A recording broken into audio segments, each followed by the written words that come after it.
Boa tarde a todos. Eu queria, em primeiro lugar, agradecer as palavras do nosso Presidente do Centro de Investigação.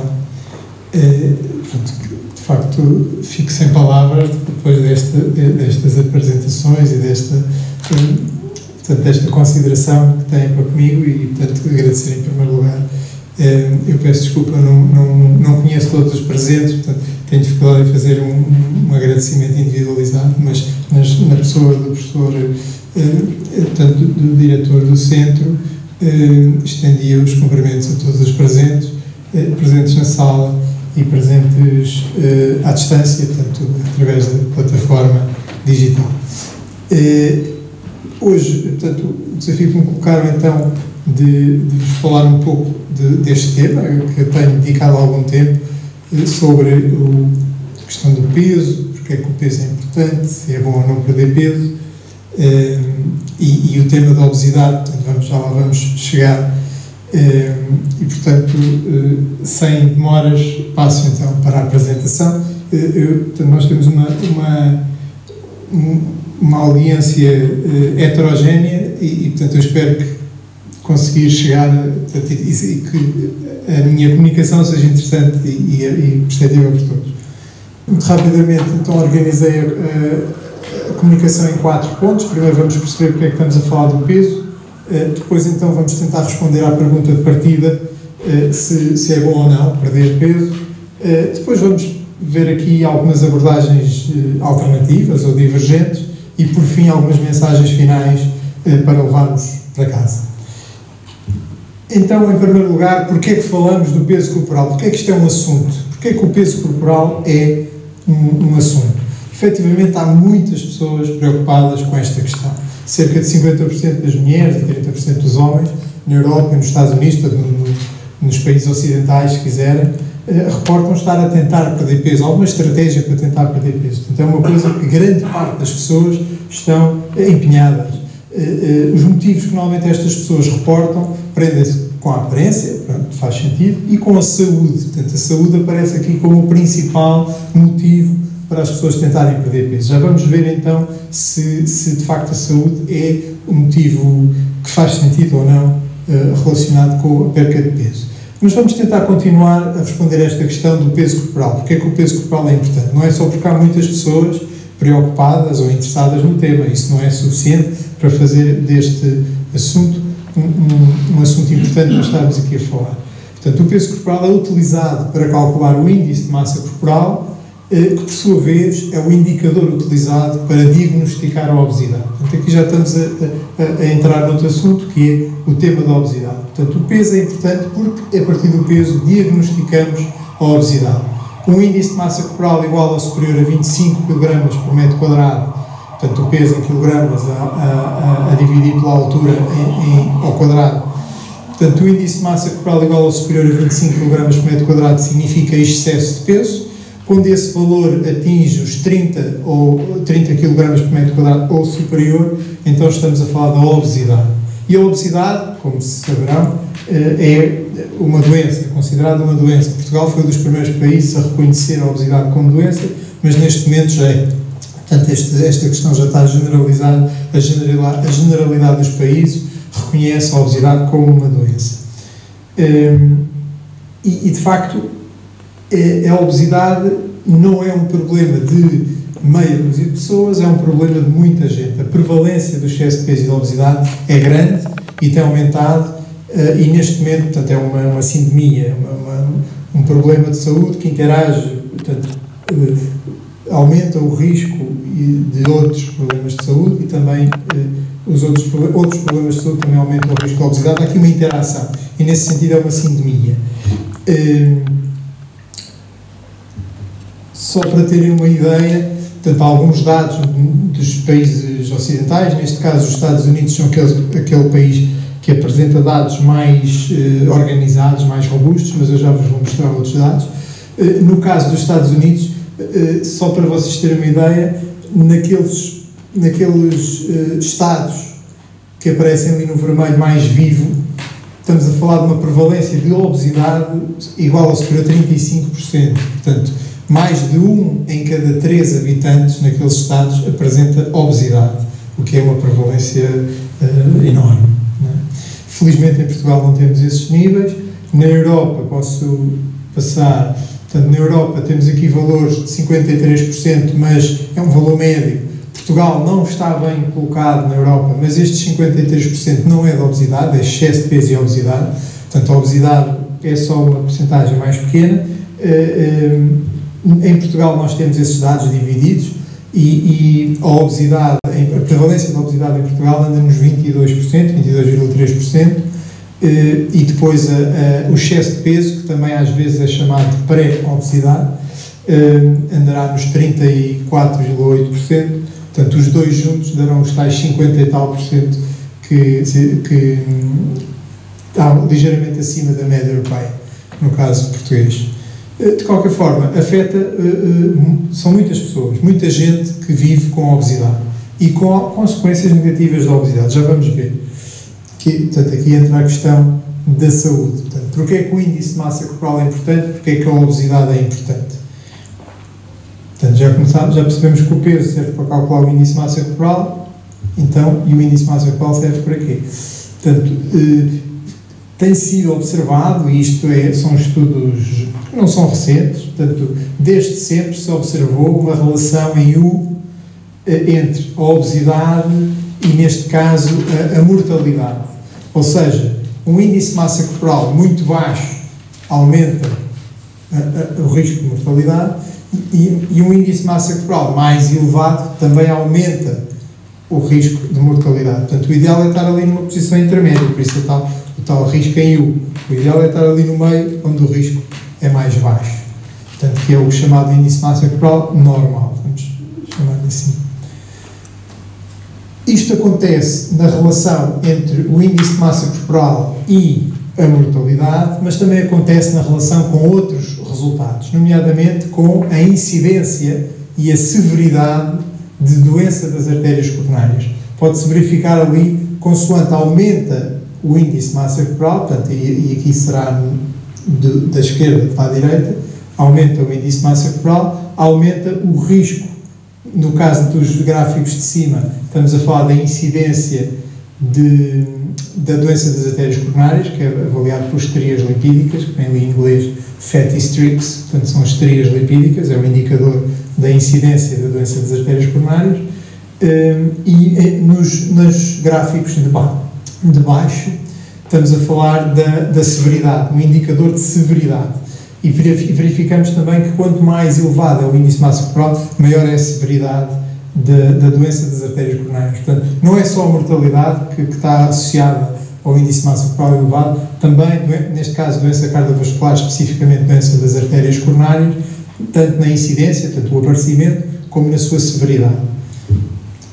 Mas outros indicadores, nomeadamente a insuficiência cardíaca, que é outra doença cardiovascular, que é distinta da doença das artérias coronárias, e que também se percebe que diferentes categorias do índice de massa corporal, vemos ali a linha azul corresponde ao índice de massa corporal considerado normal, a linha verde é o excesso de peso, a linha vermelha é a obesidade. E verificamos que quanto mais elevada é a categoria do índice de massa corporal, maior é o risco de insuficiência cardíaca. Este gráfico é relativo às mulheres, mas a relação, no caso dos homens, é semelhante. Portanto, quanto mais elevada for a categoria do índice de massa corporal, maior o risco de insuficiência cardíaca. Portanto, temos aqui vários resultados de saúde com gravidade e todos eles associados ao mais prevalentes, ao maior risco, quando falamos de níveis mais elevados do índice de massa corporal. Portanto, a tal preocupação que as pessoas têm com a saúde e por isso querem perder peso, parece que faz sentido, não é? Portanto, as pessoas não querem ter o índice de massa corporal elevado com preocupação com a sua saúde. No entanto, há algum tempo, há alguns anos, foi identificado aquilo que chamaram de paradoxo da obesidade. E o que é isto do paradoxo da obesidade? Foi verificado que aquela relação em U que nós falámos há pouco, entre a obesidade, ou o índice de massa corporal, e neste caso, a mortalidade, em algumas populações, comporta-se de maneira um bocadinho diferente, ou seja, a zona mais baixa do risco, neste caso está ali com uma seta vermelha a indicar, a zona mais baixa do risco não se situa naquilo que habitualmente chamamos de índice de massa corporal normal, mas situa-se mais próximo da categoria da obesidade, ou seja, isto contraria, e neste caso estes dados são relativos a pessoas que já têm doença das artérias coronárias diagnosticada, portanto, uma população específica, uma população clínica específica, portanto, pessoas já com doença das artérias coronárias diagnosticada, o índice de massa corporal ligeiramente mais elevado, neste caso já parece ter um efeito protetor. Isto é completamente contrário àquilo que estávamos a falar antes, e por isso chama-se deu-se o nome de paradoxo da obesidade. Portanto, a obesidade, em alguns casos, parece até ter um efeito protetor. Neste caso, nesta população de pessoas com doença das artérias coronárias. Isto foi estudado e depois foi-se fazer aqui uma análise um pouco diferente. Portanto, para além do índice de massa corporal, este gráfico aparece ali pequenino, mas espero que se consiga perceber. Ali naquela linha mais horizontal, portanto, elas são todas diagonais, mas a linha de mais de baixo apresenta as categorias do índice de massa corporal. Aquela linha do lado direito, a base do lado direito, apresenta valores de perímetro da cintura. Ou seja, se nós analisarmos as categorias do índice de massa corporal, verificamos aqui um paradoxo da obesidade. Portanto, o risco de mortalidade, aquelas colunas verticais, são mais baixas na categoria da obesidade comparativamente com a categoria de peso normal e déficit de peso. Mas se olharmos para o alinhamento do lado direito que diz respeito às categorias do perímetro da cintura, já não existe paradoxo nenhum, ou seja, um perímetro da cintura maior está associado a maior risco e maior mortalidade, e o perímetro da cintura mais comedido está associado a um risco mais baixo. Ou seja, o índice de massa corporal pode não dizer tudo, enquanto que o perímetro da cintura já é mais difícil de dar informações erradas ou contrárias ou confusas, não é? Portanto, aqui alguns autores, inclusivamente, em vez de lhe chamarem paradoxo da obesidade, perante estes resultados, preferem chamar-lhe paradoxo do índice de massa corporal, porque se a obesidade for avaliada através do perímetro da cintura, já não há paradoxo nenhum. Portanto, a gordura abdominal, sobretudo, continua a ter ali um risco associado. Mais informação sobre esta questão foi-se tentar perceber a composição corporal, a presença de diferentes constituintes, em particular a massa muscular. E o que é que se verificou? Verificou-se que nestas populações clínicas, isto verificou-se já em várias populações, não só em indivíduos com doença cardiovascular, mas também, por exemplo, indivíduos com doenças oncológicas, as pessoas que têm níveis desejáveis, vamos chamar-lhe assim, níveis normais de massa isenta de gordura ou massa muscular, as pessoas que conseguem preservar a sua massa muscular, são aquelas que se encontram precisamente naquela categoria entre o índice de massa corporal 25 e 30, ou seja, a categoria de excesso de peso.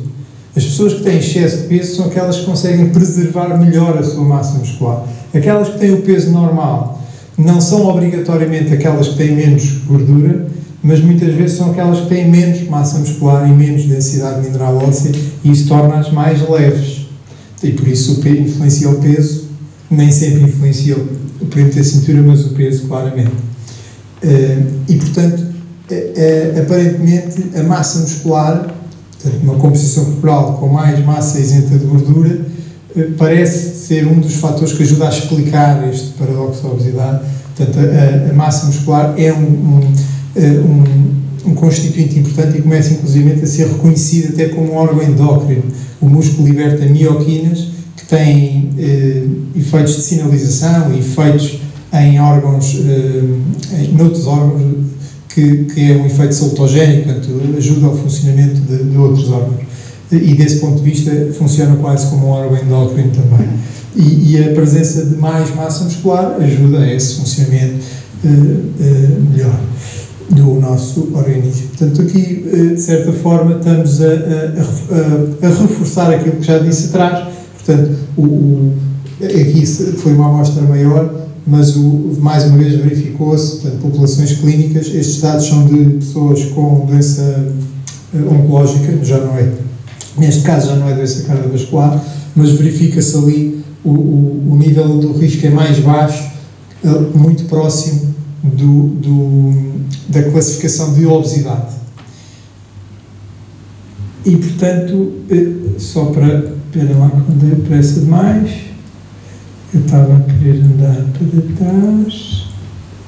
E era aqui que nós íamos. Portanto, este paradoxo da obesidade tem sido observado noutros estudos e com outras populações, nomeadamente a população idosa, que frequentemente perde massa muscular e perde densidade mineral óssea e, portanto, muitas vezes quando tem o peso normal não é por ter menos massa gorda, é por ter mais osteoporose, menos massa muscular e frequentemente os idosos, quando têm excesso de peso, não é por terem mais gordura, mas por conseguirem ter preservado melhor a sua massa muscular. Portanto, isso acontece com grande prevalência nessa população. Mas também noutras populações, neste caso populações clínicas, portanto, com doença renal crónica, diabetes tipo 2, diferentes tipos de cancro. Portanto, há aqui, sobretudo em populações clínicas, onde se manifesta, onde é observado este paradoxo da obesidade. Em adultos saudáveis, mantém-se tudo aquilo que nós sabíamos antes, não é? Portanto, a obesidade é um problema e aumenta o risco de problemas de saúde, diabetes, doença cardiovascular, tudo mais, em adultos saudáveis. Depois destes adultos se tornarem uma população clínica, portanto, terem uma doença destas diagnosticada, as coisas começam a mudar. E a importância de preservar a massa muscular e frequentemente ter um excesso de peso pode ser um efeito protetor e não é obrigatoriamente um problema nestas populações. E, portanto, a questão coloca-se, não é? Portanto, perante estes dados, será que é bom perder peso? Portanto, ainda não vou ficar por aqui, vou acrescentar aqui mais alguma informação, vamos fazer ainda pensar mais e baralharmos mais as ideias. Portanto, pergunta de partida, será que é bom perder peso? Vou-vos mostrar aqui mais uns dados. Este é um estudo clássico, um estudo de Minnesota. É um estudo que portanto, foram dados recolhidos logo após, pouco depois da Segunda Guerra Mundial, mas houve um investigador suíço que recuperou esses dados e depois tratou, já neste século, com métodos estatísticos atuais. Este estudo de Minnesota, provavelmente hoje em dia não seria autorizado, não havia nenhuma comissão de ética que autorizasse isto. Portanto, basicamente, eles pegaram num conjunto, uma amostra de militares e reduziram drasticamente a ingestão calórica. Portanto, fizeram os militares passarem fome para perceber o que é que poderia acontecer atrás das linhas dos inimigos, né? Portanto, um militar que ficasse limitado no seu acesso ao alimento, o que é que acontece em termos portanto, do seu corpo, do seu organismo.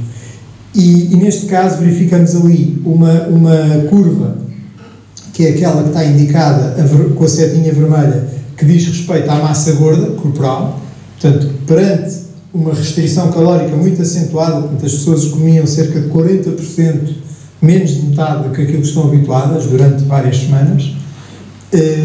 Há ali uma redução drástica na massa gorda, que é a tal curva indicada com a seta vermelha, mas também há uma redução na massa isenta de gordura, ou seja, na massa muscular, e na água corporal e outros constituintes corporais que não são gordura. Obviamente a gordura reduz muito mais do que o resto, mas depois, quando é reposta à alimentação, há a recuperação dos constituintes corporais, e aí vemos as curvas outra vez a subir. E aquilo que foi possível verificar foi que a massa gorda recupera muito mais depressa do que a massa isenta de gordura. E se verificarem, provavelmente a pessoa atinge, ou aquelas pessoas atingiram o peso inicial numa altura em que tinham mais massa gorda do que tinham no início e menos massa isenta de gordura do que tinham no início. Portanto, aquela ideia, aquelas dietas ioiô que as pessoas fazem antes do verão, né? Perdem muito peso para caberem no biquíni de quando tinham 12 anos e depois do verão portanto, voltam aos velhos hábitos e recuperam rapidamente o peso, e depois as pessoas ficam muito contentes porque dizem, não, mas eu tenho o peso que tinha de antes. Provavelmente não tem a mesma composição corporal que tinha de antes, é muito provável que tenha mais massa gorda e menos massa isenta de gordura do que tinha antes da perda de peso inicial. E, portanto, isto faz-nos pensar, será que é bom perder peso? Portanto, e eu acrescentava aqui mais uma acha à fogueira. Das pessoas que tentam perder peso, apenas cerca de 20% das pessoas conseguem manter o peso perdido a longo prazo. E utiliza-se como critério os 10%. Portanto, pessoas perderem 10% do seu peso corporal e ao fim de 12 meses, 80% das pessoas recuperou o peso, só 20% é que é bem-sucedida, a longo prazo. Portanto, em 5 pessoas, uma conseguiu manter o peso perdido, as outras 4 se calhar até ficaram pior do que estavam antes, porque quando recuperaram o peso, recuperaram mais massa gorda do que massa isenta de gordura. E, portanto, mais uma vez, isto faz-nos pensar, portanto, será que é bom perder peso? E eu estou aqui a ser provocador propositadamente, portanto, para nos fazer pensar, ser um pensamento divergente e sairmos um bocadinho fora da caixa. Eu diria que perder peso é uma opção interessante, sobretudo para os adultos que não têm condições clínicas e sobretudo para aquelas pessoas que querem perder peso a longo prazo. Portanto, estão disponíveis para fazer as alterações necessárias no seu estilo de vida para ter uma perda de peso duradoura, uma perda de peso duradoura. Não é uma coisa do momento para o verão, ou para caber no vestido de noiva, ou pronto, o que for. Não é uma coisa de curto prazo. E nessas circunstâncias pode ser interessante, sim, uma perda de peso. Noutras circunstâncias tem que ser avaliado e poderá não ser interessante. Nem sempre é bom, a ideia é esta, nem sempre é bom perder peso. E a perda de peso deve ser sustentável no longo prazo. Mas, então, pronto, retirar-nos opções não é bom, não é? Então, as pessoas pensam, ok, se eu perder peso, vou melhorar a minha saúde, mas, entretanto, coloca-se aqui alguns cenários em que, se calhar, perder peso não é uma opção, então, que outras opções é que eu tenho? Se não perco peso, faço o quê?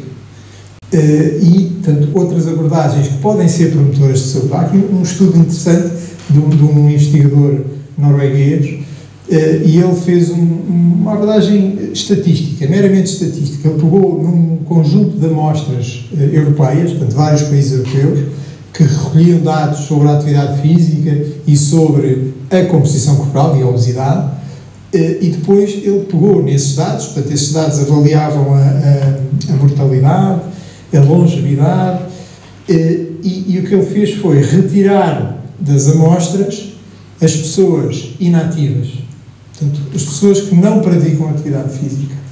E o que é que ele verificou? Verificou que se nós, da noite para o dia, conseguíssemos fazer desaparecer a inatividade física, portanto, todas as pessoas eram ativas, a média da longevidade aumentava cerca de 7,35 anos.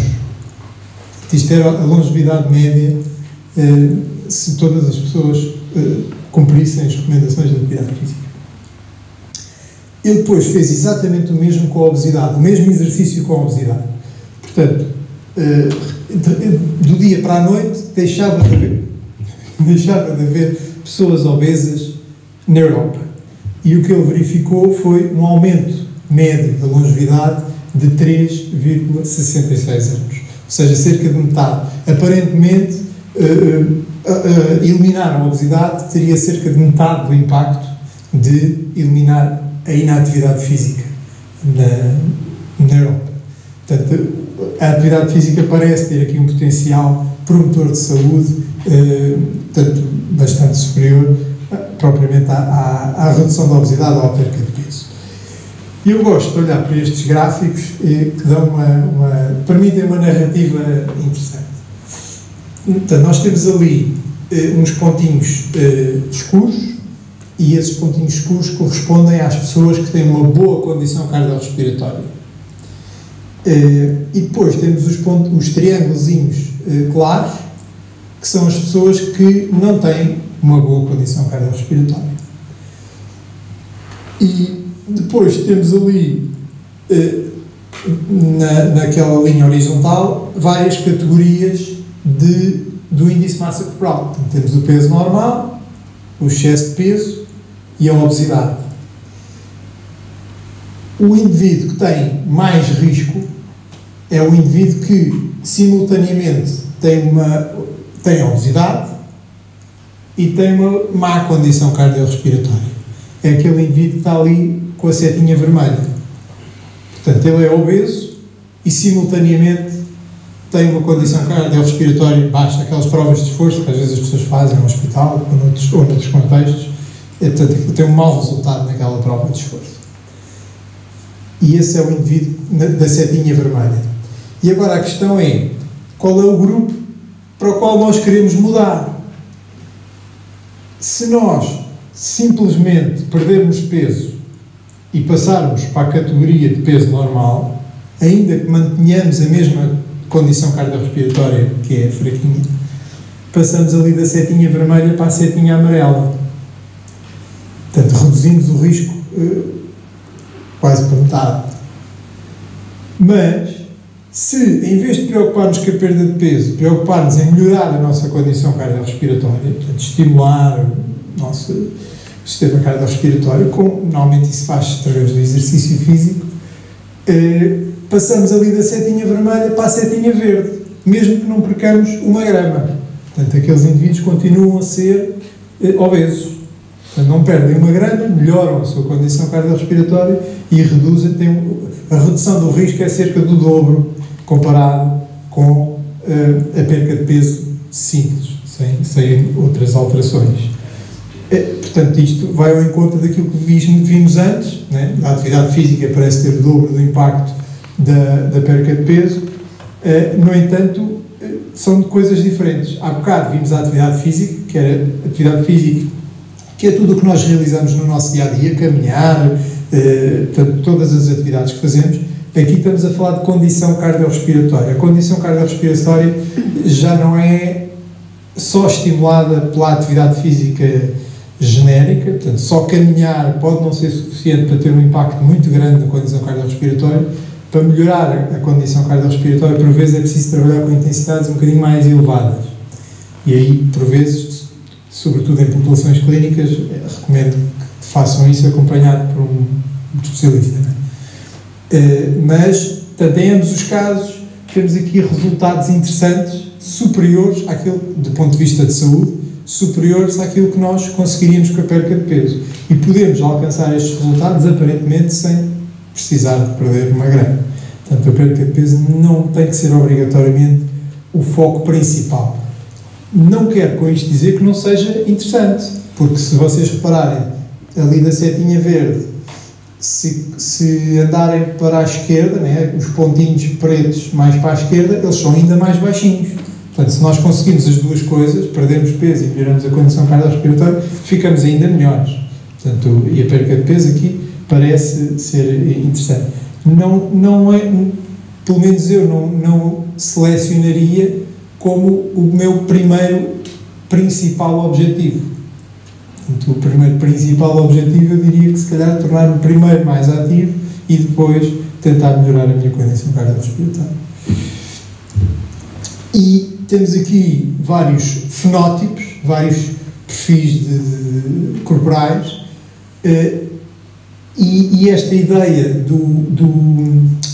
do obeso saudável tem sido defendida e identificada.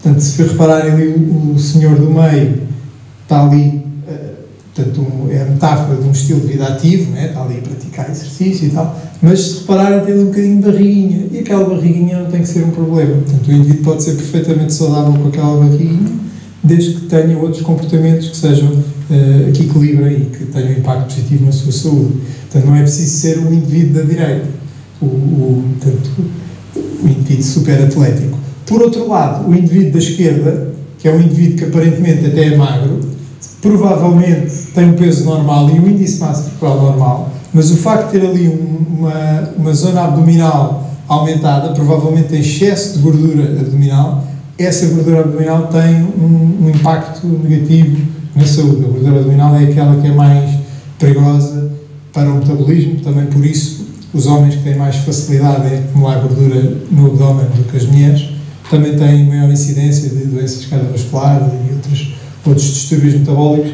em idades mais jovens comparados com as mulheres. Mensagens finais, então, para terminar. Portanto, porque é que falamos do peso? Portanto, o peso é um indicador fácil de medir que é utilizado para calcular o índice de massa corporal, e nós vimos que o índice de massa corporal é aquele que é utilizado para diagnosticar a obesidade e o risco associado à obesidade e que tem uma elevada prevalência à obesidade. Percebemos que existe aqui um paradoxo da obesidade, portanto, que provavelmente é um paradoxo do índice de massa corporal. Portanto, medir o índice de massa corporal não é a mesma coisa que medir a composição corporal. Pode haver ali a divergência. Para o mesmo índice de massa corporal pode haver pessoas com níveis diferentes de gordura e níveis diferentes de massa muscular. Portanto, a questão de partida, será que é bom perder peso? Se calhar não é o mais importante para toda a gente. Pode ser bom para algumas pessoas, para outras nem tanto. E quando perder peso não é a prioridade, o que é que pode ser feito? A minha sugestão seria, em primeiro lugar, aumentar a atividade física, a redução do tempo sedentário. Portanto, eu não apresentei dados do tempo sedentário por uma questão de tempo, mas também é uma questão que começa a aumentar a importância, sobretudo agora que temos muito tempo de ecrãs, e particularmente nas crianças, não é? Muito tempo expostos a ecrãs, e isso, portanto, é uma parte grande do tempo sedentário e está associado também a problemas de saúde. Posso-vos dizer muito rapidamente, duas pessoas que sejam muito ativas, mas uma no tempo livre está sempre sentada ou em frente ao ecrã, e a outra no tempo livre faz coisas, caminha, anda para a frente, para trás, faz atividade. Aquela que está mais tempo em frente ao ecrã, apesar de ser muito ativa, de ir ao ginásio e tal, tem mais risco do que a outra que não está tanto tempo sentada. Mesmo em pessoas ativas, mais tempo sedentário tem um impacto negativo na sua saúde, no seu metabolismo. Isto é algo que merece reflexão, mas eu não dediquei muito tempo a isto, não vou aprofundar mais. Portanto, a melhoria da condição cardiorrespiratória, como eu referi, portanto, por último, a preocupação com o peso. Eu até diria que mais importante do que a perda de peso é a redução do perímetro da cintura, mas naturalmente o peso pode ser também uma questão. Para terminar, é o último slide com informação, dar conta se tiverem curiosidade, consultarem informação de um projeto em que estou envolvido, financiado pela Fundação para a Ciência e Tecnologia, portanto, o VA Prevention, que tem como objetivo prevenir a diabetes tipo 2, portanto, o aparecimento da diabetes tipo 2 em pessoas com risco elevado de desenvolver diabetes. Fazemos isto com recurso depois a uma intervenção comportamental, com base em tecnologia. Se tiverem curiosidade, está ali o site, portanto, estamos a tentar aumentar a atividade física das pessoas, a reduzir o risco de diabetes, utilizando a tecnologia. E obrigado pela vossa atenção, e se tiver alguma questão, terei o meu prazer em responder.